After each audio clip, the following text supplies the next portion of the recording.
সায়ন আর দীপ দুজনে একটু ব্রাশ করতে যাচ্ছে, ব্রাশ করে আমাদের একটা ছোট্ট ব্রেকফাস্ট হবে, তারপরে আমরা বেরোবো। আপাতত চা বিস্কুট এসছে, এদিকে কি বলে বাহাদুর আছে আর অভিজ্ঞ আছে। অভিজ্ঞকে স্নান হয়ে গেছে, অভিজ্ঞ স্নান করতে যাচ্ছে। এই যে গ্রামটা দেখা যাচ্ছে মাইরুন গ্রাম, এই পাহাড়ের ধাপে ধাপে বাড়ি, প্রচুর গাছপালা, চারিদিকে পাহাড়। এটা একটা কালিম্পংয়ের নতুন অফবিট ডেস্টিনেশন। এখানকার মানুষ চাষবাস করেন, তার সাথে সাথে নিজেদের বাড়িগুলো দুটো কি একটা ঘর তারা হোমস্টে হিসাবে ব্যবহার করেন। আমরা মাইনুনগাঁওতে এসেছি।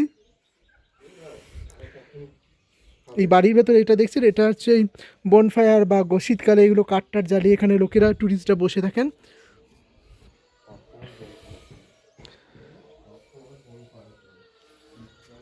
চারিদিকে পাহাড়। এই যে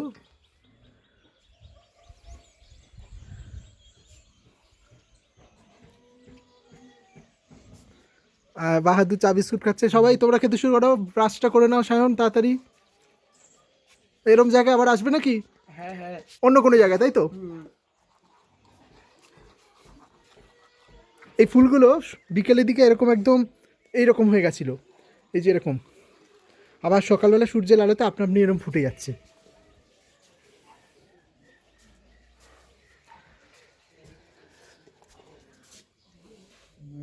এইটা আমরা ছিলাম, আমি আর বাহাদুর ছিলাম। এটাতে ডবল বেড, বাহাদুর এই দিকটাতে ছিল। চার বিস্কুট দিয়েছে আপাতত, পরে টিফিন দিচ্ছে।